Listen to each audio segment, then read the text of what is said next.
Queridos irmãos, vamos lá então, entrando aí na segunda parte da nossa aula de hoje, do dia 31 de, do mês 3, né? Ó, vamos acabando aí o mês, estudando a palavra de Deus, né? Que bênção. Irmãos, nós vamos agora falar sobre o livro de Oséias, né? Falamos aí sobre o livro de Daniel, estamos aí estudando sobre os livros proféticos, né? E nós vamos agora então entrar em Oséias na página 37 da nossa apostila, tá? A página 37, a qual traz o relato aí do livro de Oséias. O livro de Oséias, ele é um livro muito interessante, né? Muito cativante a sua leitura e um significado assim extraordinário, né? O tema Um dos temas principais do, do livro de Oséias é mostrar, né, o amor de Deus, né, pela nação. Aquilo que Deus manda Oséias fazer é o que o Senhor estava sentindo, né, se dispondo a fazer também pela nação de Israel, a qual estava se prostituindo, né, vamos dizer assim, adorando a outros deuses, né? Então, o livro de Oséias, ele é muito especial, né? Eu particularmente gosto muito da estrutura do livro, e tem bastante coisa para a gente analisar aqui. Vamos lá então para a apostila na página 37, falando sobre Oséias. Oséias, o profeta que era filho de Beeri, habitante de Israel no período do reinado de Joroboão II, 730 a.C., até a próxima da queda de Samaria, de 722. O nome Oséias era comum nos tempos do Antigo Testamento e significa ajuda ou livramento e deriva do nome salvação. Com exceção de Jonas, Oséias possivelmente foi o único profeta e escritor do Reino do Norte. Informação importante essa, tá? A sua história tradicionalmente é lembrada por seu casamento com Gomer, a prostituta. Então, o livro de Oséias, né, conta, resume nesse, é, nesse, nessa história, né, do casamento de Oséias, a qual o Senhor, né, manda ele casar com uma prostituta. O livro de Oséias, ele possivelmente aí foi o único escritor, né, do Reino do Norte, tá bom? Junto com Jonas, né? Então, com exceção de Jonas, o profeta Oséias foi o único que profetizou aí no Reino do Norte, né? O escritor do Reino do Norte. O seu nome, né, é mais conhecido como salvação, né, a qual deriva a palavra, né, também ajuda ou livramento, né, mas quando se trata de Oséias, o seu significado aí é mais para salvação, né, filho de Beeri, habitante de Israel, né, no período de Jeroboão II, lá para 750. Conceitos básicos: o amor imutável do Senhor por Israel, o julgamento justo do Senhor, o zelo do Senhor por sua aliança, a cura e restauração do remanescente por Deus. Então, os conceitos básicos do livro de Oséias, perceba que está tudo em torno do relacionamento, né? Do casamento com a prostituta, com a sua esposa, né? E esse livro, então, traz um paralelo sobre aquilo que Deus estava mostrando e requerendo da nação de Israel. Então, os conceitos básicos do livro giram em torno disso, né? Que é o amor imutável do Senhor por Israel, né? O Senhor ama aquela nação, o Senhor amou aquela nação, né? e sempre deixou muito claro isso, e, e o livro de Oséias vem mostrar isso pra gente. O julgamento, né? Apesar de Deus ser amor, ele também é justiça, né? Ele ama, mas ele também tem os limites, né, vamos dizer assim, tem o julgamento, a qual o Senhor sempre preveu, né, e orientou de acordo com os profetas sobre as consequências de não obedecer, o zelo do Senhor pela sua aliança, né? Então, sempre quem quebra a aliança somos nós, né? É o homem, nunca Deus. O Senhor, ele é fiel, né? Então, o livro de Oséias vem mostrar isso, a, o zelo que Deus tinha pela sua aliança, zelava sempre, zelou por isso, e a cura e restauração do remanescente por Deus. Contexto da época. Mesmo com as profecias de Amós contra as políticas violentas, opressivas, injustas e egoístas do regime de Jeroboão II, a situação não melhorou e então Oséias foi comissionado a pronunciar o veredito de Deus. A apostasia religiosa de Israel cresce com a idolatria e o culto aos Baalins. Nós vamos ver ainda hoje sobre isso. Com a morte de Jeroboão II, o governo entra em colapso, com uma série de assassinatos por usurpação do trono, e o último rei de Israel, Oséias, foi deportado para a Síria, segundo Reis 17:6, como o profeta previu, aos quais pereceriam como um governo nas águas, né? Como um graveto nas águas, melhor dizendo, né? Então, o profeta Oséias, ele prevê isso, né? Que a nação, ela pereceria assim como um graveto perece nas águas. E isso ele estava vendo acontecer. O governo colapsou, né? Aqui em 730, né? Acho que foi mais ou menos. O governo colapsou e aquele poder, né? Aquele desejo pela liderança, né? Pelo poder fez com que muitos assassinatos vieram a acontecer, né? Pessoas que assassinavam outras por conta do cargo, né? Do poder de assumir a liderança, né? Então, era um momento eh, muito trágico, né, que a nação estava vivendo, muito hostil, né, muito desumano. E essa busca por liderança, essa busca por poder, a nação, então, ela se desvia, né, dos caminhos do Senhor, esquece da aliança. Então, é nesse momento, é nesse contexto que Deus levanta, então, Oséias para então denunciar isso, né, para poder então é, ir como um comissionário, né, para poder pronunciar o veredito de Deus sobre aquilo que estava acontecendo, né? Então a nação precisaria tomar outros rumos, senão o juízo de Deus era eminente sobre a nação. Esboço: nós temos o cabeçalho, casamento de Oséias com a prostituta Gomer, filhos da prostituta, do capítulo 1 e 2, capítulo 2 e 1, infidelidade de Gomer, fidelidade de Oséias, mensagem de Oséias a Israel, a ignorância e infidelidade de Israel, julgamento de Israel e fidelidade de Javé, o amor a Israel.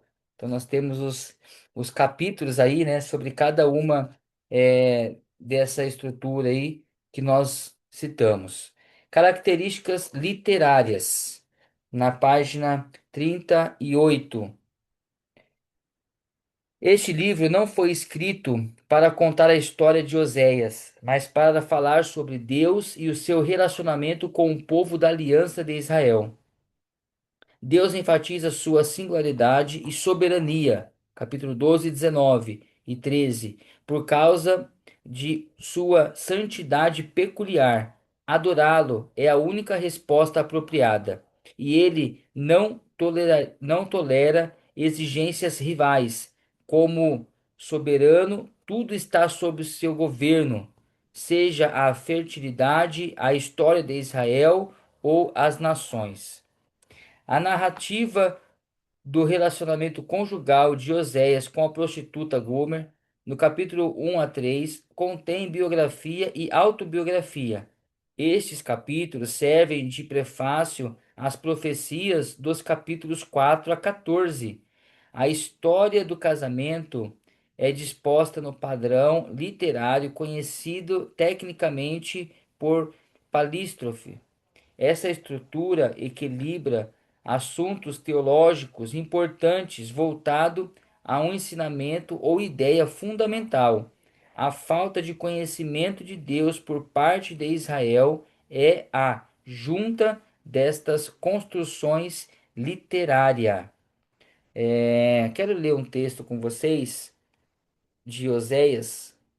Se puder abrir a sua Bíblia aí, Oséias capítulo 6.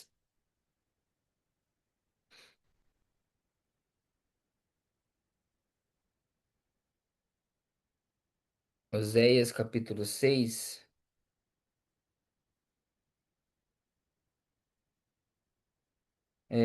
vai dizer assim, ó: Venham, voltemos para o Senhor. Ele nos despedaçou, mas nos trará cura, e nos feriu, mas sarará nossas feridas.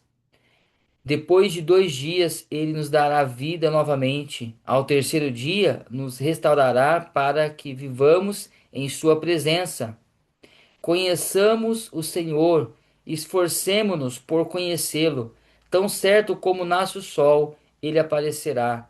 Virá para nós como as chuvas do inverno, como as chuvas da primavera que regam a terra. Que posso fazer como você, Efraim? Que posso fazer com você, Judá? Seu amor é como a neblina da manhã, como a primeiro orvalho que logo evapora. Por isso eu os despedacei por meio dos meus profetas, eu os matei com as palavras da minha boca. Os juízos reluziram como relâmpago sobre vocês, pois desejo misericórdia, não sacrifício, e conhecimento de Deus em vez de holocausto. Amém? É um texto bastante conhecido, né, da palavra de Deus, a qual o verso 6, né, do capítulo 6 vai falar desejo misericórdia e não sacrifício, né? Conhecimento de Deus em vez de holocausto. Então aqui vem mostrar a qual é o chamado, né, o chamamento de Deus para aquela nação. Venham, voltemos ao Senhor, né? Oséias está dizendo aqui, ó, porque ele nos despedaçou, mas nos trará cura. Ele nos feriu, mas sarará as nossas feridas. Então, o contexto aqui, né, ou melhor, a característica literária deste, deste livro, ele vem trazer uma construção em envelope, como conhecido, né, que é um paralelismo introvertido, a qual vem trazer uma facilitação e memorização daquilo a qual alguém queria dizer. No caso aqui, Deus, né, trazendo uma mensagem para o povo através do profeta Oséias, tá bom? Então, nós vamos ver aqui, né, ó, algo muito interessante. Na apostila está escrito aí, ó, Palístrofe de Oséias. O que que é Palístrofe de Oséias, né? Deve ter até professores aí nos ouvindo, né? Pode até explicar melhor isso que eu tô tentando explicar aqui, mas essa palavra aqui, Palístrofe de Oséias, ela quer dizer que o livro de Oséias foi construído de uma forma, é conhecido também essa palavra, construção em envelope, né? Ou uma paralelismo introvertido. O que que é isso? Você conta uma história paralela ao que está acontecendo para que você entenda aonde você quer chegar, ok? Né? Então, esse palístrofe de Oséias nada mais é do que uma facilitação para a memorização, né? Então, Conta-se ali o relacionamento dele com uma mulher, para poder fazer um paralelo do relacionamento de Deus com a nação, né? Trazendo aqui a evidência da aliança de Deus para com a nação. Amém? Tudo bem até aqui, né? Então, vamos lá. Palístrofe de Oséias. No capítulo 1, né, dos versos 2 a 9, nós temos o casamento de Oséias. Depois nós temos a renovação das alianças, o juízo de Javé sobre Israel, a falta de conhecimento de Deus em Israel, juízo de Javé sobre Israel, renovação das alianças, do capítulo 2, Oséias e Gomer reunidos no capítulo 3. As profecias dos capítulos 4 até o 14 consiste a extensão biográfica do casamento de Oséias, no sentido de que a união com a prostituta infiel Gomer espalhava o relacionamento da aliança de Deus fiel com a Israel desleal. Essa parte de Oséias foi considerado a mais poética de todas as escrituras proféticas. O estilo literário é uma mistura de prosa e poesia chamado prosa oracular, característica dos profetas hebreus. O esboço de 4 pontos característicos dos profetas escritos pré-exílios contém oráculos e fornecem a estrutura básica da mensagem do livro. Então, na página 39 aí, ó, nós temos as 4 pontos, né, do esboço, a qual era uma característica dos profetas, tá? Dos profetas aí que trazia suas mensagens, né? Principalmente os profetas pré-exílicos, né? Eles tinham uma característica que era o quê? Acusava, né? Entre aspas, assim, uma mensagem de acusação, julgamento, né, a qual eles traziam, então, o julgamento vindo por Deus sobre a consequência dos atos não reconhecido, instrução, né, que, olha, tem um julgamento, mas nós temos uma instrução, arrependam-se, né, e a consequência caso não houvesse o arrependimento. Então, esses 4 pontos é muito característico, né, daqueles profetas pré-exílicos, que é acusação, incluindo denúncias específicas de violação à aliança. Então, nós temos isso aqui a partir do capítulo 4. Julgamento, incluindo destruição e exílio, né, que veio acontecer depois, como a gente já leu. Instrução, incluindo convite ao arrependimento e consequências, incluindo a promessa de restauração dos justos. Capítulo 14. A linguagem do texto de Oséias origina-se do tema da violação da aliança, refletida na ação de Deus contra Israel. A terminologia legal é abundante nas profecias à medida que Jeová apresenta sua causa contra a nação. Outros aspectos literários peculiares do livro incluem Israel e Efraim, como para parelha poética, sinônima ou par de palavras referente ao reino do norte, e o conhecimento do profeta do vocabulário relativo à aliança, por exemplo, voltemos, conheçamos, redimi-los, quebraram aliança e lei, amei e acusação, né? Nós até lemos aí no capítulo 6, a qual Oséias traz essa linguagem, né? Voltemos, né? Conheçamos ao Senhor. Então, é uma linguagem a qual o profeta também se inclui um vocábulo relativo à aliança, né? A qual Deus tinha feito com a nação. Então, essa estrutura, né, vem mostrar então um paralelo da atualidade da nação, a consequência, né, e, melhor dizendo, a atualidade, que é a acusação, o julgamento, né, que, olha, se não mudar vai acontecer isso, a instrução, olha, para mudança precisa de arrependimento, e a consequência se não desse ouvido à profecia ou à orientação de Deus, né? Então, é esse paralelo que traz durante todo o livro para poder entender, né? Então, o Senhor usa de um relacionamento para mostrar o que, irmãos, né? Olha, o que que aliança significa, né? Ó? Quem é casado aí sabe, né? Ó? Aliança, né? Ó? Tem um compromisso, né? É, fidelidade. Então, é isso que Deus sempre fez, né? Sempre quis com a nação de Israel. É, ele fez uma aliança com a nação, né? O Senhor fez uma aliança com a nação a partir de Abraão.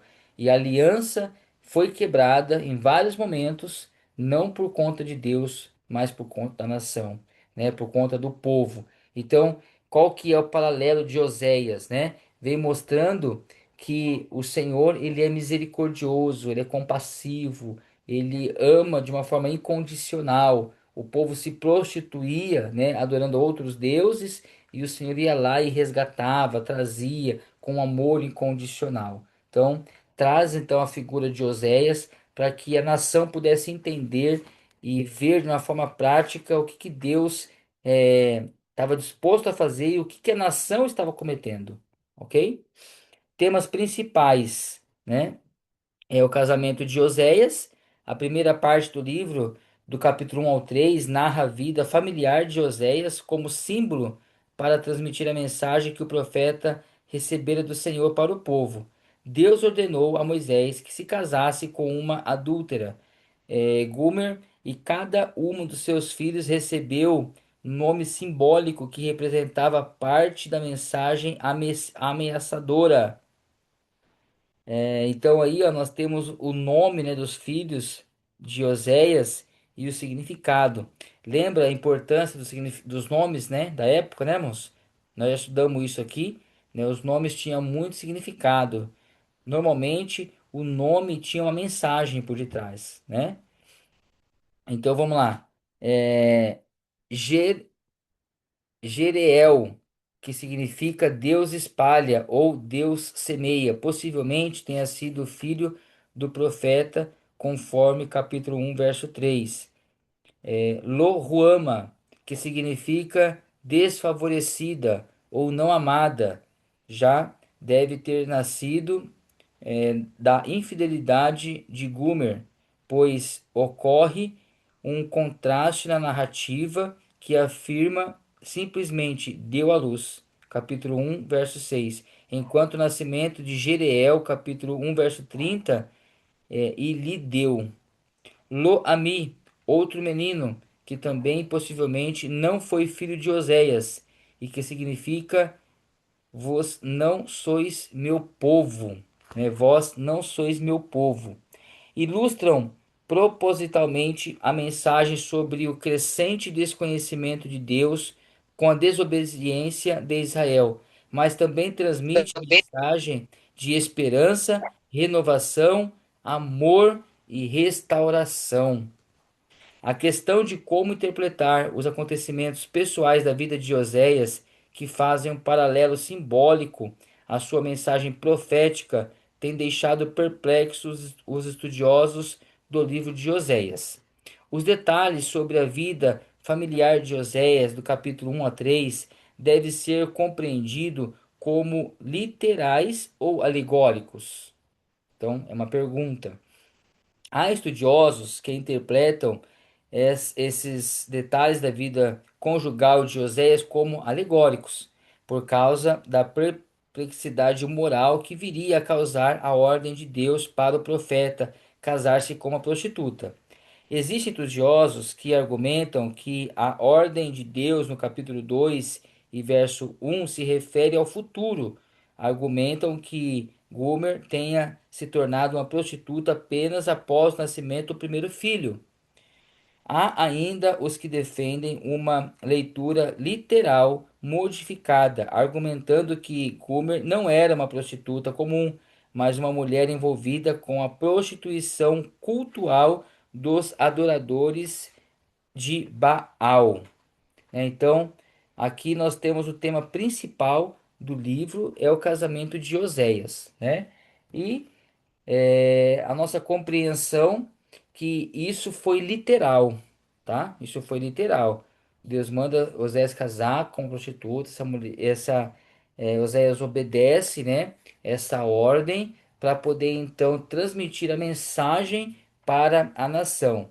Temos aí estudos que defendem linhas diferentes, né? Sobre isso, e um muito próximo, né? Do que nós entendemos que é fato, que é real, é aquele estudo, né, ou aqueles que defendem que esta mulher, essa prostituta, não era uma prostituta de rua, né, uma prostituta comum, mas era uma prostituta do templo de Baal, né, dos Baalins, uma prostituta de Baalins.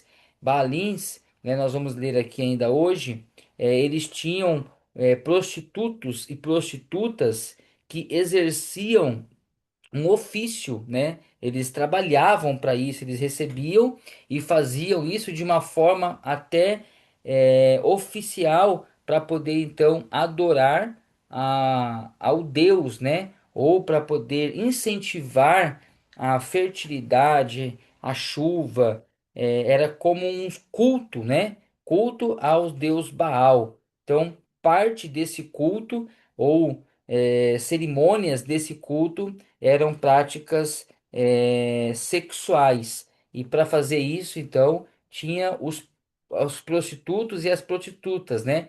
Que estavam ali no templo. Isso a gente vai ver também mais para frente, né? Acontecendo isso novamente. Mas vamos nos deter aqui, que nós ainda temos que finalizar e nós temos aí só 10 minutos do nosso vídeo. Baalismo. A controvérsia entre Deus e Israel se baseava nas ideologias religiosas opostas do baalismo cananeu e o javismo hebraico. A causa do sincretismo religioso deu-se devido às concessões feitas aos povos cananeus e, por consequente, à coexistência com eles. O deus Baal era apenas um no panteão cananeu, filho de El e Assira. Azira era o deus da chuva e da tempestade, cujo principal interesse era a fertilidade agrícola e a reprodução sexual dos animais e da humanidade. Mot, o seu eterno rival, era o deus da morte.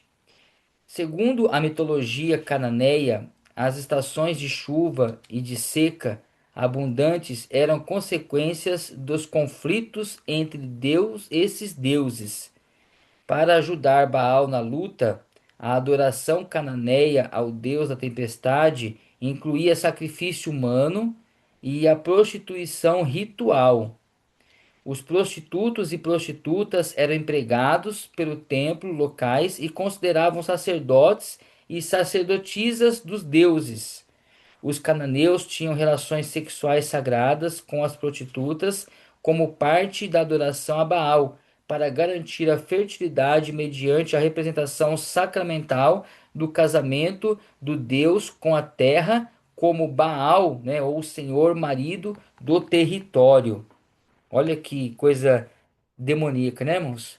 Então, lembra aquele conflito, né, do profeta com o profeta de Deus, né, Elias com profetas de Baal, né, para pedir chuva, pedir que viesse, porque eles tinham por certo que o Deus deles era o Deus que mandava chuva, né?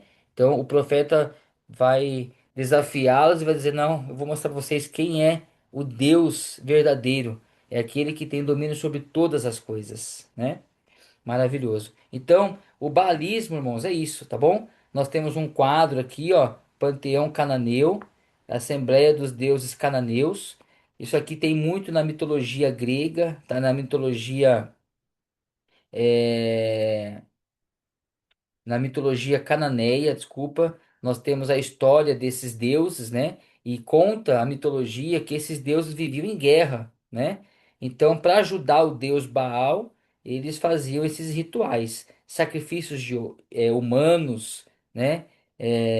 Prostituições no templo. Então, eles tinham isso como uma adoração e uma ajuda ao deus deles, né? Lembrando aí, um deus D minúsculo, né? Um deus que precisa de ajuda, né, irmãos? Então, Elias vem mostrar, né, ó, que nosso Deus não precisa de ajuda. Joga água aí, molha todo o altar aí, porque o fogo que ele vai vir, nem a água pode conter, né? Maravilha, né? Glória a Deus por isso. Linguagem figurada, usada para expressar a deploração, condição que se encontrava Israel, como, por exemplo, Vale de Acor, uma porta de esperança. Com o povo se mistura, já não é uma nação separada e santa.